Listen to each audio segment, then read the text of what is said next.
First of all, I want to thank the Labour Party for bringing forward this motion. The issue of road safety is something that we've talked about many times in this House over the past number of months.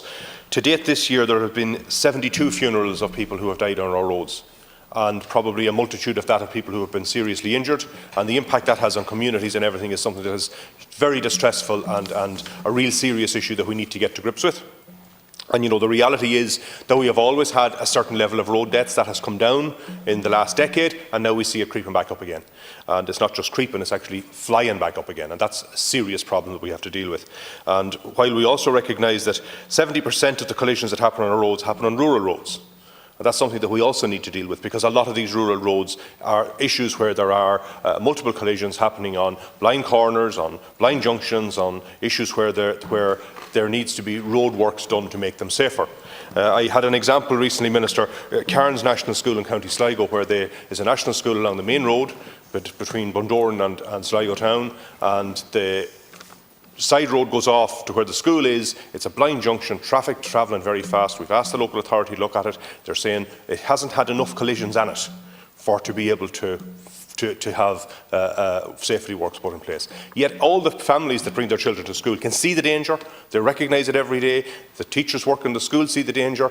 I see the danger when I go there for 20 minutes and look at it. And yet we have this situation where Transport Infrastructure Ireland doesn't see it because it hasn't had a report of enough collisions in order to take action. And I think there needs to be some level of recognising the reality. And I have that in many, many communities up and down through my constituency, where communities come together, where there's a stretch of road, where they can see the danger, where they can say it's only a matter of time until somebody is killed here.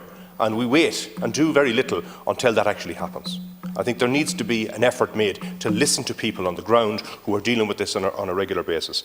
Speed has been a major factor in a lot of these collisions. That's certainly the case, and indeed a lot of that speeding is happening because of intoxication, because of the use of drugs, because of all of those things, and we need greater enforcement, and we need more Gardaí out there enforcing the rules of the road to ensure that people obey them properly. And that will only happen if we have the Gardaí with the blue light flashing.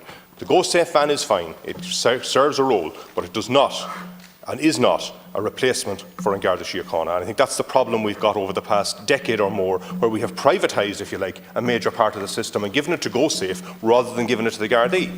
If the Gardaí were on that stretch of road monitoring traffic, they're not just monitoring speeding, they're monitoring everything else as well. They'll notice a stolen car, they'll notice a car suspicious behaviour, they'll be watching out where there has been burglaries in an area or farm machinery has been stolen or something like that.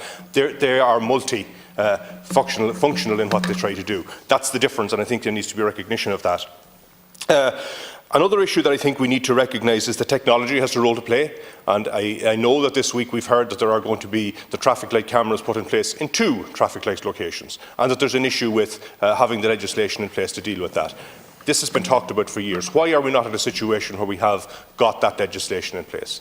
I think the failures we see around all of these issues are contributing to the number of people that we see being killed on our roads. It has been mentioned earlier by my colleagues in regard to the issue with the number of people who are driving continually while on a provisional licence, sometimes for years and years and years. Again, this is another issue that needs to be got to grips with, and I've raised this with you before, Minister.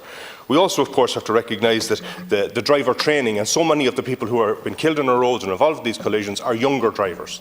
I met recently with the Professional Driver and Trainers Association, and I spoke to them about this, and they tell me that the number of mandatory lessons in Ireland is among the lowest in Europe, and that there needs to be a review of the syllabus that's used in regard to the driver training. And I know you've spoken about that and you've said that that's going to happen, but the RSA are sitting on these things for years and years and years. And they have to take responsibility. They are not just an organisation that put ads on the television. They have to do more than that. And I think we need to hold them to book in respect of that and recognise that an awful lot of the things that they're supposed to do are simply failing to be delivered on. And they have to step up to the plate here and ensure that the funding that they receive for government isn't just about advertising, it's also about putting measures in place which will actually save people's lives.